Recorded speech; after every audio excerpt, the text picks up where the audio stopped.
Bismillahirrahmanirrahim. Assalamualaikum warahmatullahi wabarakatuh. Waalaikumsalam warahmatullahi wabarakatuh. Bagaimana kabarnya semua adik-adik? Alhamdulillah baik, Bu. Nah, sebelumnya Ibu mengucapkan terima kasih kepada adik-adik sekalian yang menyempatkan dirinya untuk hadir pada pemberian layanan bimbingan kelompok pada kesempatan kali ini. Nah, sebelumnya itu mungkin adik-adik bisa berdiri.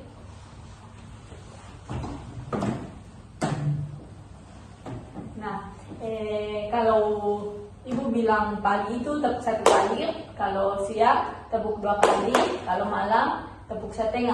Karena malam itu kan kita tidak boleh ribut kan, jadi tidak boleh bersuara. Ya, mulai. Pagi. Semua ya harus kompak. Pagi, siang, malam. Ya belum fokus ini, belum fokus.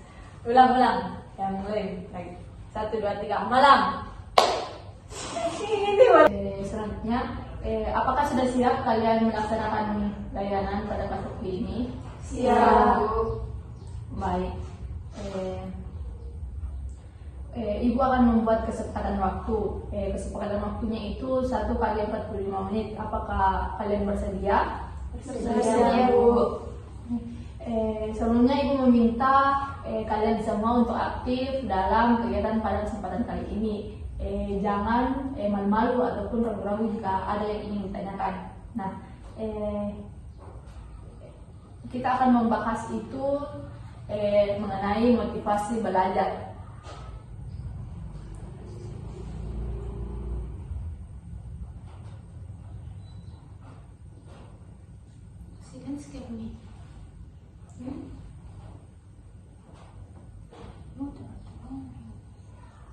Nah, sebelumnya itu siapa yang mengetahui apa itu motivasi belajar? Saya, Bu. Ya, dari sini dulu. Motivasi belajar itu merupakan itu yang dorongan untuk mencapai suatu cita-cita atau sesuatu yang kita inginkan melalui belajar yang kita terima. Saya, Bu. Jadi motivasi belajar itu adalah kecenderungan kegiatan dalam belajar siswa.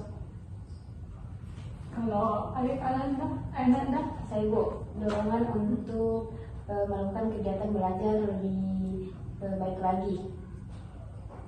Kalau saya, Bu, motivasi belajar itu adalah motivasi yang membuat kita semangat untuk belajar, di mana tujuannya itu untuk misalnya ketika saya ingin mendapat ranking misalnya, Bu, maka saya butuhkan motivasi untuk mendapatkan ranking itu.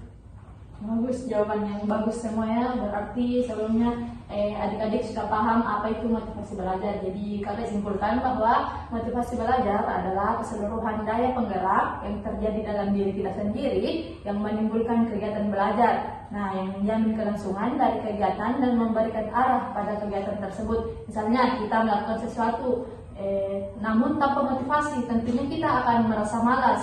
Ada rasa untuk menunda pekerjaan tersebut dalam diri kita. Begitu sebaliknya, jika kita memiliki motivasi belajar, tentunya kita akan mencapai tujuan tersebut. Selanjutnya itu hal-hal yang membuat faktor-faktor yang mempengaruhi motivasi belajar. Yang pertama itu ada kemauan siswa. Siapa yang tahu mengapa faktor yang pertama itu kemauan siswa?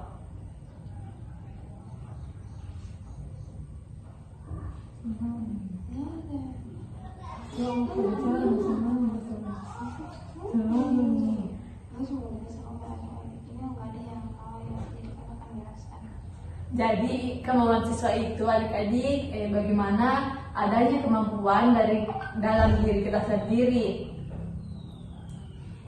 Yang kedua itu ada cita-cita atau aspirasi siswa. Apabila kita mempunyai cita-cita, tentunya kita akan termotivasi untuk belajar untuk menggapai cita-cita tersebut. Yang ketiga itu kondisi siswa. Tentunya dalam kondisi kita yang sehat ataupun mental kita atau fisik kita sehat, tentunya kita akan terus bersemangat untuk mencapai apa yang termotivasi dalam diri kita. Yang keempat itu kondisi lingkungan siswa. Nah, ini kondisi lingkungan, contohnya itu pertemanan.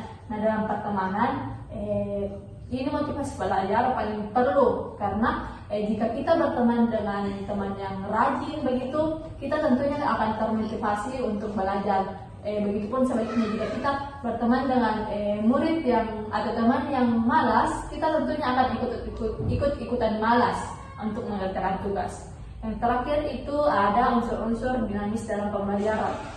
Ini unsur-unsur dinamis dalam pembelajaran itu contohnya ruangan atau suasana. Contohnya kita kalau mood kita bagus atau perasaan kita bagus, tentunya kita akan termotivasi untuk mengerjakan sesuatu. Nah yang pertama itu, selanjutnya itu hal apa yang membuat kalian kurang bersemangat. Nah sebelumnya siapa yang ingin menjawab terlebih dahulu? Saya Bu. Dari sini dulu. Hal apa yang membuat saya kurang bersemangat, seperti tidak mempunyai target, impian atau cita-cita Bu, dan tidak percaya diri. Selanjutnya siapa lagi? Saya Bu, yang membuat kita bersemangat Yang kurang bersemangat. dalam belajar. Kadang itu kayak malas belajar karena dari gurunya. Tergantung dari faktor lingkungan juga, kayak dilihat tuh dari teman-temannya dia begini, jadi kayak terhambat nih juga kita nih, kayak bagaimana nih Bu, kayak insecure ceritanya. Secure ya. Ya, Yang pertama itu karena saya itu orangnya pemalu. Yang kedua karena faktor lingkungan, teman-teman di kelas. Saya itu kan Bu orangnya pemalu, otomatis kalau mau bertanya kan sudah belajar apa yang sudah aku pelajari itu mau aku sampaikan, tapi karena faktor teman di kelas itu, jadi itu yang bisa buat Kak turun motivasi dalam belajar. kayak merasa di bawah ya. Iya. Ya Bu, dan biasa kalau kita mau menjawab, tapi ada yang kayak itu anak ambis, pasti itu didahulukan, Kayak merasa kita diabaikan ya. gitu Bu. Betul. Saya juga sama dengan teman-temanku yang lain. Itu Bu, belakangan ini kan teman saya pindah sekolah Bu, jadi saya merasa kayak tidak punya teman karena kayak tidak semangat gak kerja tugas-tugasku, karena biasanya sama dia jadi diskusi. Nah sekarang teman yang sefrekuensi sekali Kak ini pindah sekolah gitu, jadi kayak malas juga aku rasa bergaul sama teman-teman yang baru karena kayak tidak sefrekuensi Kak gitu. Jadi mungkin faktor lingkungan Budi namanya kalau Ya, faktor lingkungan. Nah, betul. Kalau faktor lingkungan itu juga sangat berpengaruh. Kalau misal kita mempunyai teman yang sangat sering ditemani belajar begitu, tentunya kita akan termotivasi terus akan belajar. Tapi jika belum mendapatkan teman yang kurang begitu, kita pasti akan ikut-ikutan. Selanjutnya itu Ibu akan memberikan, tadi sudah dijelaskan hal-hal yang membuat kalian kurang bersemangat. Nah, selanjutnya Ibu akan memberikan tips atau cara meningkatkan motivasi dalam belajar. Nah, yang pertama itu temukan alasan kalian kenapa harus belajar. Contohnya itu kalian harus belajar karena ingin mendapat peringkat 1 atau ingin mendapat peringkat kelas. Yang pertama ini dulu dari sini. Coba bentuk alasannya kenapa kamu harus belajar. Paling utama itu tuh Bu, kayak untuk menggapai cita-cita paling utama itu untuk belajar. Yang kedua itu ini membanggakan kedua orang tua. Yang gimana tuh Bu, pasti kan ada suatu cita-cita tuh untuk digapai, oleh karena itu termotivasi kan untuk belajar bagaimana tuh tercapai cita-citaku gitu. Ya, selanjutnya Saya Bu, yang pertama itu seperti kayak ini tadi untuk menggapai cita-cita. Yang kedua itu membahagiakan kedua orang tua. Terus yang ketiga itu alasan saya itu belajar karena saya ingin pergi ke suatu tempat yang belum bisa saya pergi untuk saat ini. sekali. Selanjutnya Saya Bu, seperti yang pendapat teman-teman untuk menggapai cita-cita sama untuk membagikan orang tua, apalagi saya ini Bu anak pertama, jadi saya harapan pertamanya orang tuaku. kalau saya Bu karena sudah Kak diajar sama ibuku kalau mau masuk perguruan tinggi itu harus bisa dengan jalur undangan, dan dengan jalur undangan itu harus masuk 10 besar kan Bu. Jadi Bu harus Kak rajin-rajin belajar supaya masuk Kak jalur undangan dan diterima Kak di fakultas yang saya mau. bagus. semuanya alasannya sangat bagus ya dan sangat memukau.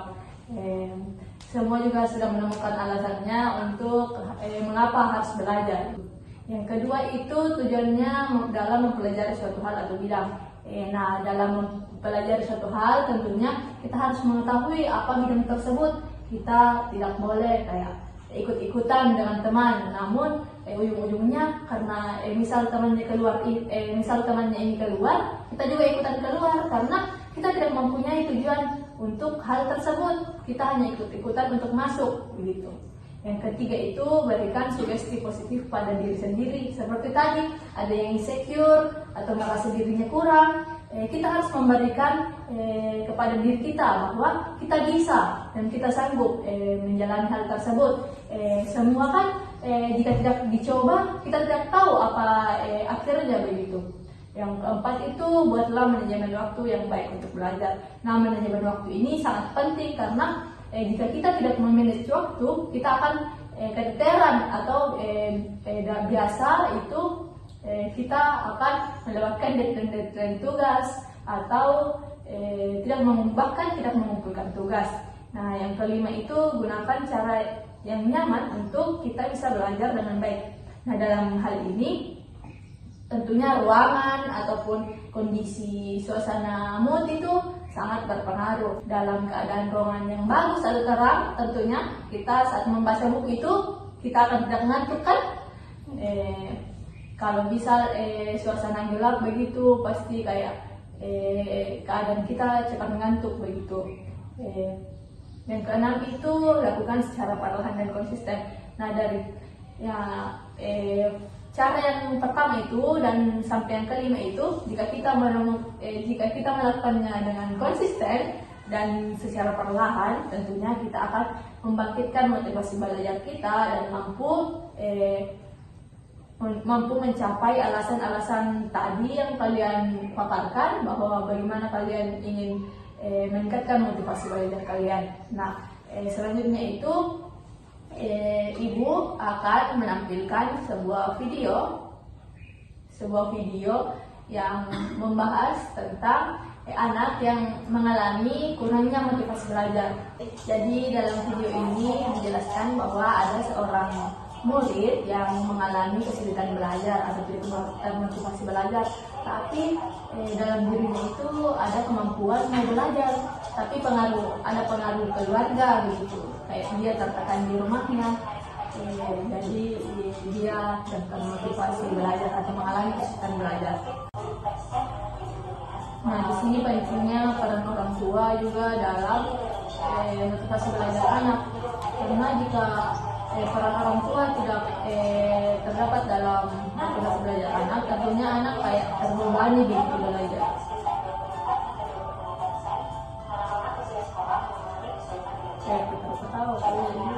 Kan ada baiknya kita dulu pemanasan, karena saya lihat ini semua mukanya sudah pada ngantuk begitu.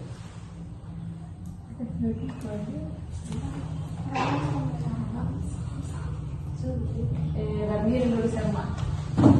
Pada masa bergerak, apanya yang sakit pasti sudah capek dulu karena sudah berapa menit ini duduk begitu.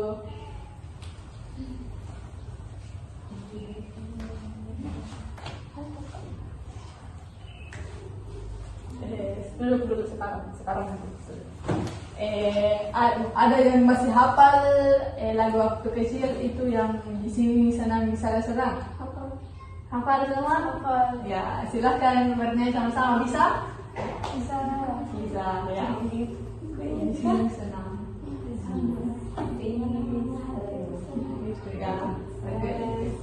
Ya, sama-sama ya semua. Ibu akan membagikan LKPD yang kalian akan isi untuk melihat bagaimana kalian menyimak materi pada kesempatan kali ini.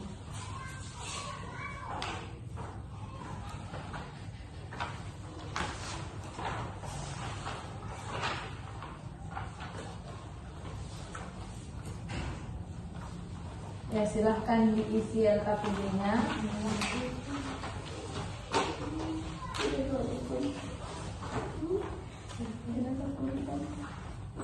Dan selagi kalian mengisi LKPD, Ibu akan tutup pemberian layanan pada kesempatan kali ini. Sebentar LKPD-nya akan silakan kumpulkan dan berikan ke Ibu. Nah, untuk pemberian akan bagikan.